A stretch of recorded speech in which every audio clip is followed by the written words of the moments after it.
पेशाब में ग्लूकोज आना।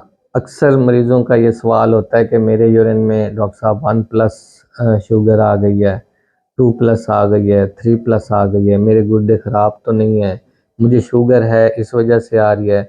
या कुछ पेशेंट आते हैं मुझे शुगर नहीं भी है तो भी मेरे यूरिन में ग्लूकोज 1+ या 2+ आ रही है। और सवाल होता है कि क्या ये शुगर जो आ रही है ये गुर्दों के लिए डैमेजिंग है, या जो शुगर आ रही है ये बता रही है कि मेरे गुर्दे ख़राब हैं। तो ये एक बड़ी कॉमन सी कंडीशन है, इसको हम एड्रेस करते हैं आज। बेसिकली तो इसको समझने वाली बात है कि सबसे पहले जो गुर्दों के अंदर एक रीनल थ्रेशोल्ड अल्लाह ताला ने रखा हुआ है कि 180 शुगर जब तक होगी तो गुर्दे इसको मुकम्मल तौर पे अब्ज़ॉर्ब कर लेते हैं। जैसे मैंने पहले बताया कि गुर्दों के अंदर ना 2 मैकेनिज़्म होते हैं, एक फ़िल्ट्रेशन का, एक रीअब्ज़ॉर्प्शन का। जब गुर्दे किसी चीज़ को फ़िल्टर करते हैं तो वो आगे ये प्रॉक्सिमल ट्यूब्यूल्स तक ये काम हो रहा होता है, यानी कि ग्लोमेरुलस उसका जो है ना वो बाउमेंस कैप्सूल फ़िल्ट्रेशन करवाएगा, आगे जाके इनकी रीअब्ज़ॉर्प्शन। तो 99% जो शुगर होती है वो गुर्दे रीअब्ज़ॉर्ब कर लेते हैं। जिन लोगों को शुगर नहीं है उनकी कभी शुगर 180 से ऊपर होती ही नहीं है। तो 180 एक थ्रेशोल्ड है, यानी कि इतनी या इससे कम शुगर होगी तो गुर्दे उसको रीअब्ज़ॉर्ब कर लेंगे, पेशाब में शुगर नहीं आएगी। लेकिन अगर पेशाब में शुगर आती है तो इसकी वजह शुगर भी हो सकती है, डायबिटीज़ में शुगर बढ़ जाती है, किसी की अनकंट्रोल्ड डायबिटीज़ है, यानी कि शुगर का कंट्रोल अच्छा नहीं है, 200 से ऊपर है, 300 से ऊपर है, तो डेफिनेटली शुगर आएगी पेशाब में। कुछ होते हैं कि अब पहले हम शुगर को डिस्कस कर लेते हैं कि एक तो ये कंडीशन है कि अनकंट्रोल्ड है।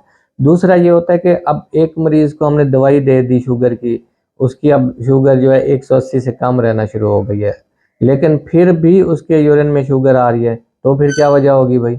तो उसकी वजह ये हो सकती है कि कुछ दवाइयाँ शुगर की ऐसी होती हैं जिसको SGLT2 रिसेप्टर कहते हैं, receptor inhibitor, SGLT2 receptor inhibitors होती हैं जो क्या करती हैं कि सोडियम और शुगर की रीअब्ज़ॉर्प्शन को रोकती हैं। क्या इसका मैकेनिज़्म इस वजह से ऐसे होता है कि क्योंकि जिस्म में हमने शुगर को कम करना है तो इन दवाइयों ने क्या करना होता है कि रीअब्ज़ॉर्प्शन को नहीं होने देना, ताकि जो शुगर है वो पेशाब में तो निकल जाए लेकिन जिस्म की तरफ ना जाए। तो उससे क्या होता है कि चाहे शुगर 160 150 भी है फिर भी शुगर जो है ना यूरिन में आएगी, क्योंकि इसका मैकेनिज़्म ही यही है कि वो जिस्म से उसने बाहर निकालनी है। ये वजूहात तो हो गई पहले जो शुगर के साथ रिलेटेड है। अब अगर मरीज़ की शुगर नॉर्मल है, उसको शुगर भी नहीं है, उसकी सारी चीज़ें ठीक हैं, फिर भी पेशाब में 1+ या 2+ शुगर आती है, तो उसकी क्या वजह होती है? कभी कभार कुछ लोगों में ये रीनल थ्रेशोल्ड ही कम होता है, यानी कि ये नॉर्मल सा फिनोमेना है, इसमें परेशान होने की बिल्कुल ज़रूरत नहीं है। होता क्या है कि किसी के जैसे रीनल थ्रेशोल्ड 180 है, किसी का 160 होगा, 170 होगा, 150 होगा, तो उसमें अगर 150 160 भी शुगर होगी तो भी यूरिन में आएगी। क्यों? क्योंकि उसका रीनल थ्रेशोल्ड ही इतना है, वो 180 की बजाय 160 पे भी यूरिन में आएगी, और इसमें ये गुर्दों को कोई डैमेज नहीं करती, ये बिल्कुल एक नॉर्मल हो सकता है, कई मरीज़ों में इस तरह आती है।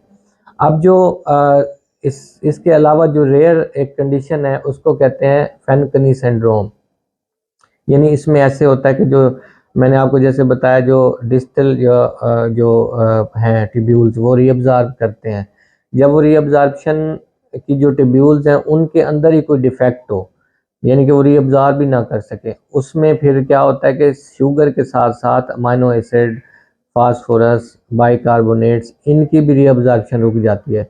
तो इस मरीज़ का थोड़ा डिफरेंट होगा कि इसका यूरिन जब हम कराएंगे तो उसमें अमाइनो एसिड्स और बाइकार्बोनेट्स की भी मिकदार ज़्यादा होगी, तो ये टोटली डिफरेंट है उससे। इसमें फिर डेफिनेटली इसका जो डायग्नोसिस है या ट्रीटमेंट है वो आपका जो नेफ्रोलॉजिस्ट है बड़ा अच्छी तरह कर सकता है। शुगर की वजह से पेशाब में जो है ना ग्लूकोज आ रहा है तो वो आप अपनी शुगर को कंट्रोल करेंगे।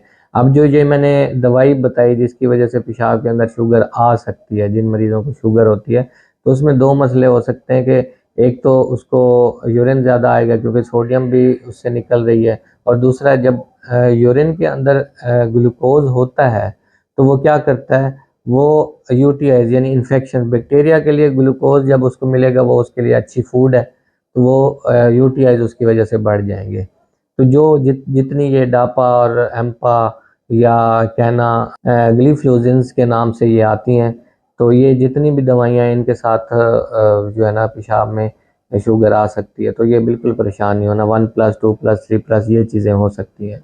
हाँ, कोई पैथोलॉजिकल जैसे कंडीशन है, जैसे फैनकोनी सिंड्रोम है या एक्यूट जीएन है, तो उसमें आपने जो है ना वो ट्रीटमेंट लेना है। डेफिनेटली वो एक पैथोलॉजिकल कंडीशन है, उसको आपने ट्रीट करना होता है। अम्पेयर थ्रेशोल्ड के साथ परेशान नहीं होना कि अगर सारा कुछ नॉर्मल है और ग्लूकोज आ रही है तो वो थ्रेशोल्ड ही कम होगा। ठीक है, थैंक यू।